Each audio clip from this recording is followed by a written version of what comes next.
एक शहर जो कभी सोता नहीं, एक कलाकार जो अपने सपनों को दीवारों पर उकेरती है, और एक इंजीनियर जो अपनी जिंदगी के हर कदम को गणना करता है। जब इनकी दुनिया मिलती है तो क्या होता है जब प्यार और सपने एक दूसरे के सामने आते हैं?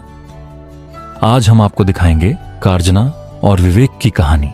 एक ऐसी प्रेम कहानी जो पारंपरिक सोच और स्वतंत्रता के बीच के संतुलन को दर्शाती है। क्लोजअप में कार्जना को देखा जाता है जो एक खाली दीवार पर अपनी कला के रंगों को उकेर रही है। उसकी आंखों में सपने हैं और हाथों में रंग। वह एक जीवंत और स्वतंत्र आत्मा है, लेकिन उसकी जिंदगी की यह कला अक्सर अकेलेपन में घिरी रहती है। कार्जना सोचती हुई, कभी कभी मुझे लगता है कि दीवारें मेरी आंतरिक आवाज को समझती हैं, लेकिन क्या कोई और भी मुझे समझता है?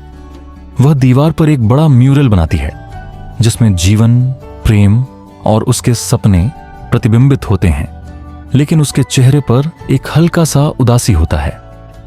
विवेक, एक जिम्मेदार और मेहनती इंजीनियर, अपने ऑफिस के काम में खोया हुआ है। वह अपने परिवार के दबाव में अपनी जिंदगी को एक निर्धारित रास्ते पर चला रहा है। वह काम करते हुए सोचता है, हर कदम एक योजना का हिस्सा है, लेकिन क्या यही सही रास्ता है? विवेक का पूरा ध्यान अपने करियर पर है और वह हर स्थिति को तार्किक दृष्टिकोण से हल करता है। उसकी जिंदगी में कोई जगह नहीं है अनियंत्रित सपनों और रंगों के लिए। एक दिन एक सामुदायिक परियोजना के तहत पार्क को सजाने का काम आता है। कार्जना और विवेक दोनों को इस परियोजना पर काम करने का मौका मिलता है।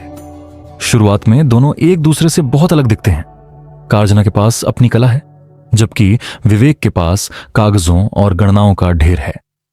कार्जना मुस्कुराते हुए, क्या तुम जानते हो, इस पार्क में भी एक कहानी छुपी है जो अब तक अनकही रही है? विवेक हंसते हुए, कहानी? मेरे पास तो बस योजना है। क्या हमें इसे एक व्यवस्थित तरीके से करने की जरूरत नहीं है? लेकिन जैसे जैसे वे साथ काम करते हैं, एक दूसरे के साथ बात करते हैं, कार्जना विवेक को यह समझाने लगती है कि हर कार्य में कुछ कला और भावना भी होनी चाहिए। वहीं विवेक कार्जना को यह सिखाता है कि कभी कभी योजनाएं और सटीकता भी जरूरी होती हैं। दोनों एक दूसरे के दृष्टिकोण को समझने लगते हैं। जैसे जैसे कार्जना और विवेक के बीच दोस्ती बढ़ती है, उनका रिश्ता गहरा होने लगता है। वे एक दूसरे को अपने डर, सपने और आशाएं साझा करते हैं। कार्जना विवेक को बताती है कि वह अपने परिवार की उम्मीदों से बाहर निकलने के लिए स्वतंत्रता चाहती है, जबकि विवेक साझा करता है कि वह अपने परिवार के लिए सही रास्ते पर चलने की जिम्मेदारी महसूस करता है। कार्जना, तुम्हारा दिल क्या चाहता है विवेक? विवेक चिंतित होते हुए, मुझे नहीं पता। मेरे पास एक रास्ता है, लेकिन क्या वो मेरा रास्ता है? दोनों एक दूसरे के पास रहते हुए अपने दिल की आवाज सुनने की कोशिश करते हैं। विवेक के परिवार का दबाव बढ़ता है। वे चाहते हैं कि वह अपने करियर में और आगे बढ़े, एक सुरक्षित और पारंपरिक रास्ते पर चले। विवेक महसूस करता है कि वह अपने परिवार के दबाव में जकड़ा हुआ है और यह उसके और कार्जना के बीच की दूरी को बढ़ाता है। विवेक गुस्से में, मुझे यह सब छोड़ना होगा? क्या मैं कभी अपने रास्ते पर चल पाऊंगा? कार्जना समझाती हुई, तुम्हारे पास अपनी जिंदगी का अधिकार है विवेक। अपने दिल की सुनो, यह सब खत्म नहीं हुआ है। विवेक के लिए यह एक बड़ा मोड़ है। क्या वह अपने परिवार की इच्छाओं के खिलाफ जाकर अपना रास्ता चुनेगा?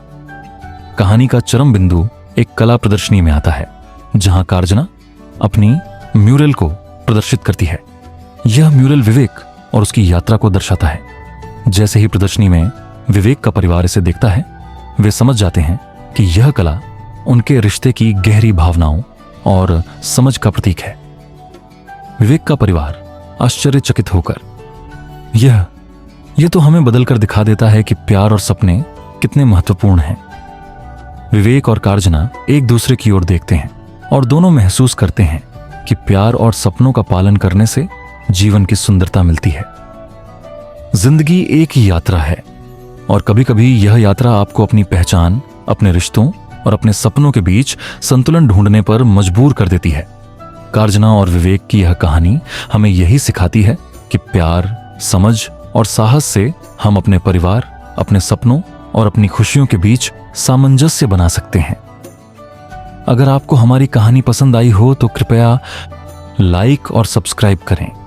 हम और भी ऐसी दिलचस्प और प्रेरणादायक कहानियां लेकर आएंगे।